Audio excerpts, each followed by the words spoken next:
zomygod.cj.com. Hey guys, this is Clinton Jeff from zomygod@cj.com, and these are our first impressions of the Nokia X6. Alright, so as you can see, we got the all black X6 16GB version.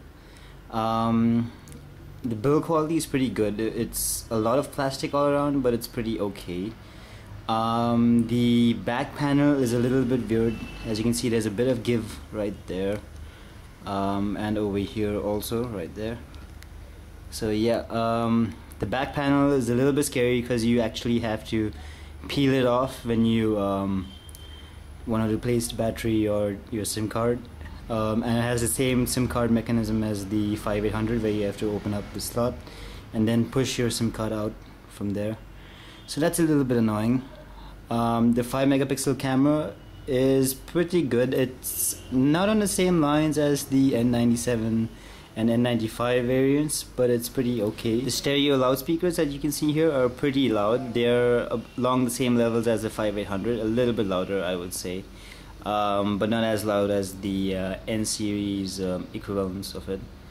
And then right here you can see the sliding keypad lock key, or the screen lock key in this case. These are the dedicated volume increase and decrease keys, and this is the dedicated camera key right there. It works pretty well, nothing new there. Over here you can see that there's just the outlet to open the back panel, and on the top you can see that we have the power button, the standard Nokia charger port. Unfortunately, the X6 does not charge by micro USB, even though there is a micro USB port there. And then there is the 3.5mm standard audio jack, which also has TV out, so that's pretty cool. There's also the Express Music key right there that lets you choose between easy access to all these media functions that you can see right there. Music wise, the X6 has all the basic stuff that you would expect from an X series device. It has OV Music Store integration also built in, so you can buy tracks right from the OV Music Store. There's also free navigation with the latest version of OV Maps, so that's pretty cool. One thing we feel is worth pointing out is that the keys right here, they look like it's touch sensitive, but they're actually hardware keys, as you can see right there. They're all actually hardware keys, so that does take away from the whole touch experience a little bit. The menu key over there is also a notification light, but it's turned off by default for some weird reason, so you have to turn it back on. Otherwise, the menu and the operating system is basically exactly the same as the 5800 on its latest firmware. You have your contact bar right there where you can list any blog feeds or anything like that.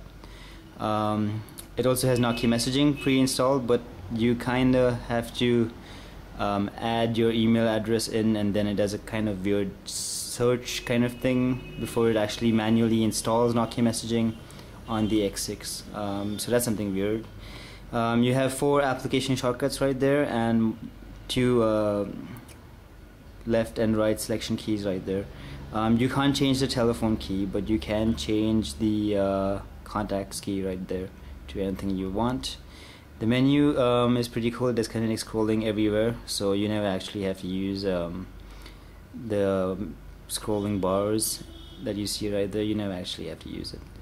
The capacitive screen is really good. As you can see, it is very responsive. No complaints over there at all. There were a couple people that told me that the X6 might be a little bit oversensitive, and that is true sometimes. Sometimes if you're just brushing across the screen, something might happen, but that's to be expected from touch devices, I guess. So yeah, the capacitive screen is actually pretty good. There is the accelerometer on board, so it automatically changes the screen orientation depending on what orientation you're holding the phone in. So yeah, the X6 at the end of the day seems like a very nice device. We like it so far. The capacitive screen makes a huge bit of difference. There's no micro SD card in this though. You're only stuck with the 16 GB of onboard memory and the 250 or 260-ish of internal phone memory, which is pretty good. So yeah, that's about it for my first impressions. For a better detailed view at this, do check out our post on ohmygodcg.com.